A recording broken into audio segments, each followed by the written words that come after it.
So those are really good tips for the fundraising part.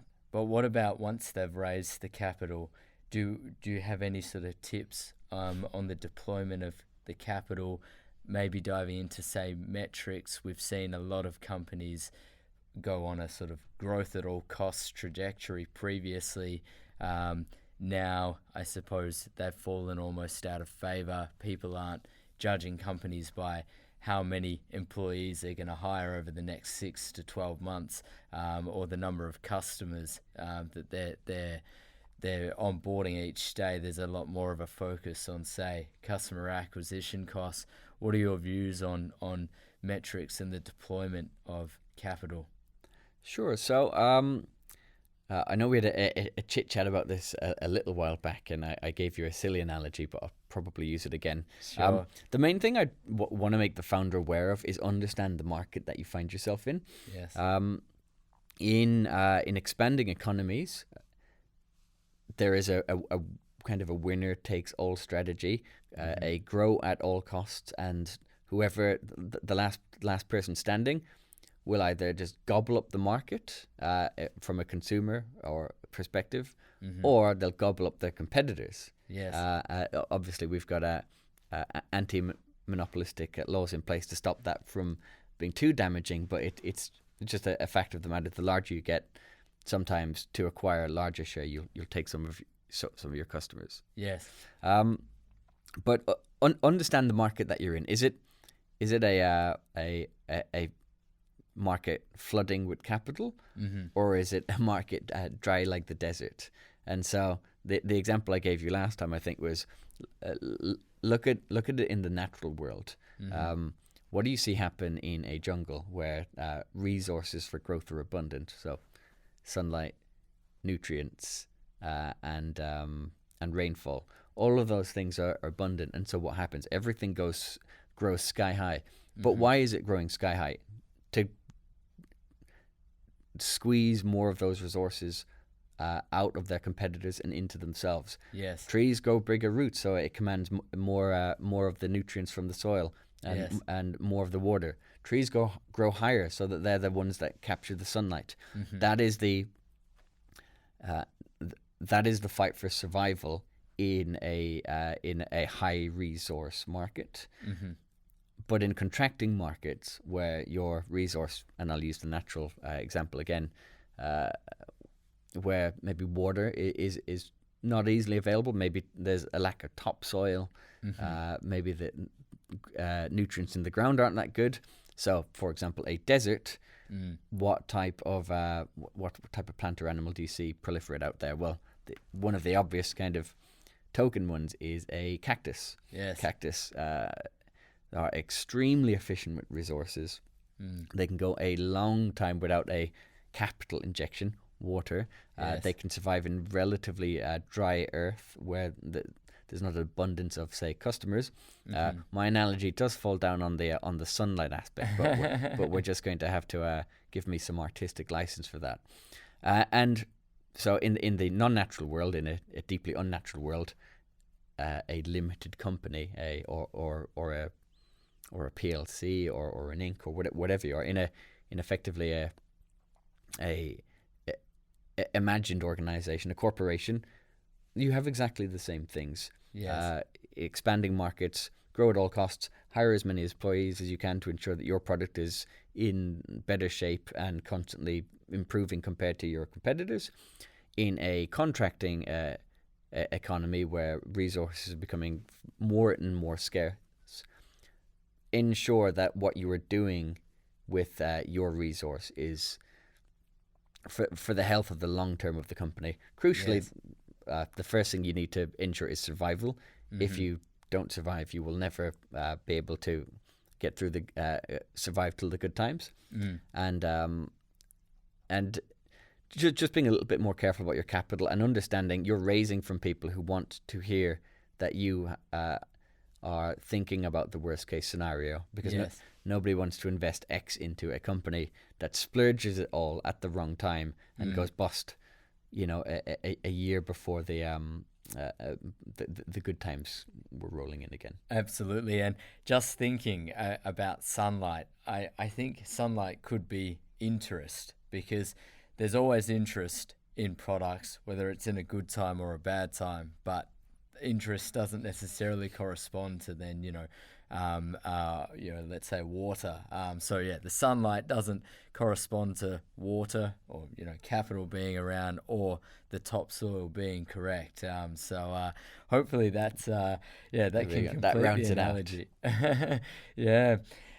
So look, Dan, we've covered a lot today about what integrated finance does, particularly around the APIs that help fintechs and businesses from other verticals to create accounts, complete KYC checks. We touched upon the ledgers, the transactional ledgers, and you've also provided us with some insights into fundraising and the importance of momentum when fundraising, and how to survive a contracting market, really focusing on being a cactus in order to conserve resource. I just want to check if there's anything else that you want to add about integrated finance at this stage. Sure. I think my description of it was rather meandering at times, mainly because of the focus on why we started it in the first place.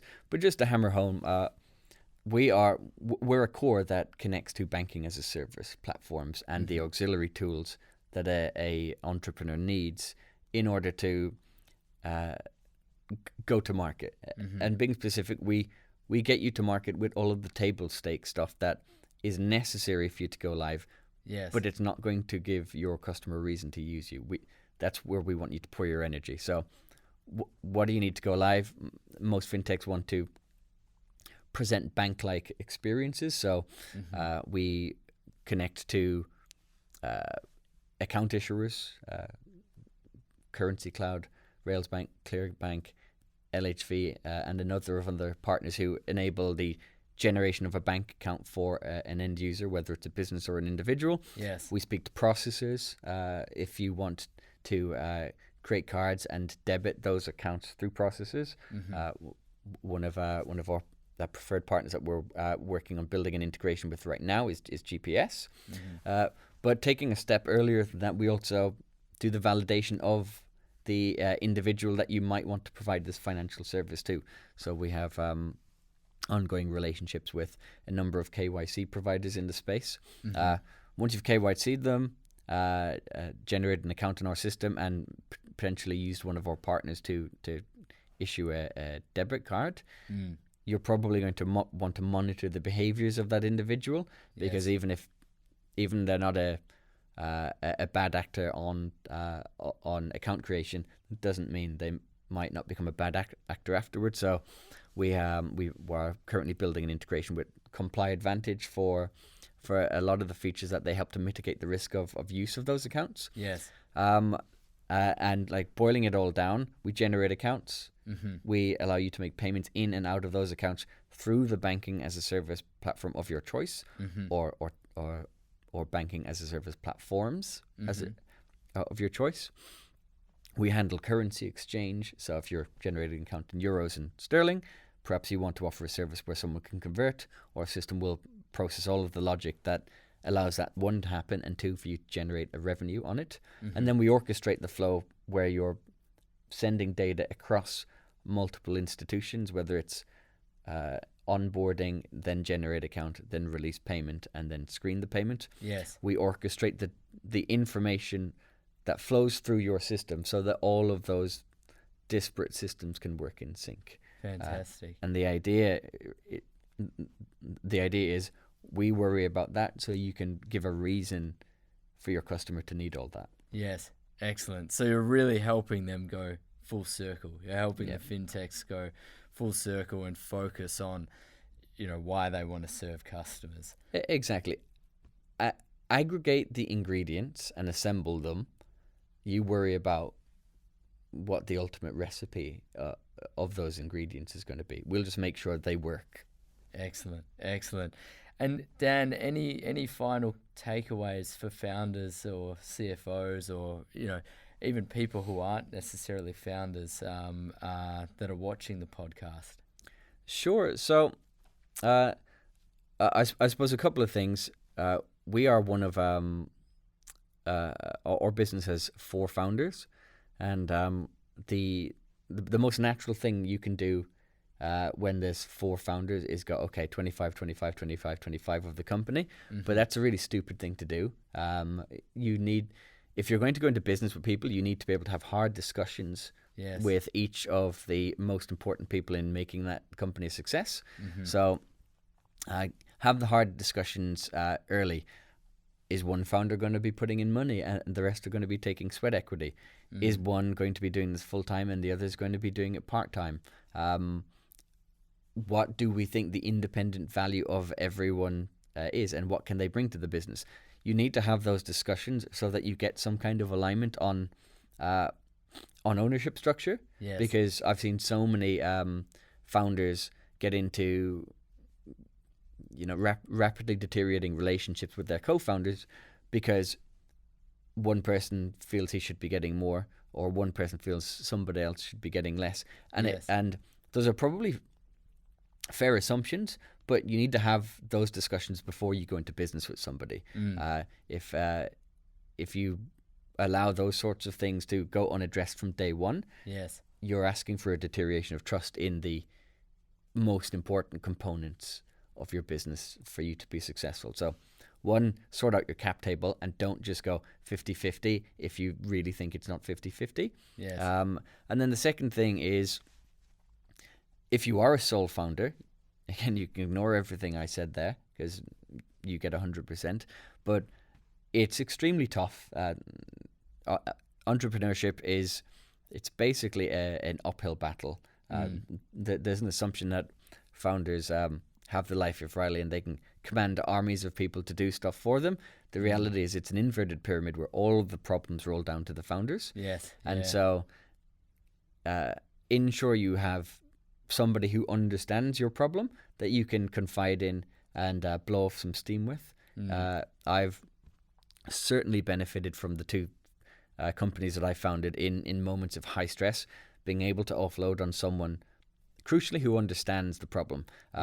My wife is fantastic, but often if I'm having a stress on a mundane detail that 99% of the people would have no clue on, and the remaining 1% would have no clue on without context, it's important to be able to offload on that 1% and try and get some of their advice. Be able to explain your problem and have someone understand it. That's why a lot of founders get mentors and coaches. Yes, yeah. Find someone that you can blow off that steam with, and make sure that you don't overburden yourself with your own problems. Yes, fantastic. Look, 2 very, very good takeaways about the cap table structure and aligning all of the founders. And I think, mentorship and, almost coaching, let's say, for sole founders is something that doesn't get enough airtime because, you don't want to just surround yourself with people who say yes, or, that's a great idea. I think mentoring and coaching is a very good opportunity for constructive criticism and different perspectives to be shared. Particularly when it comes to understanding, smaller niche problems. Absolutely. Excellent. Well, Daniel, thank you so much for joining us today. It's been fantastic, and anybody interested in learning more from Dan, I would certainly recommend reaching out to him. He's a very approachable fellow. Yeah, absolute pleasure as always, Lucas. Thank you for having me. You're most welcome. Thank you, Dan.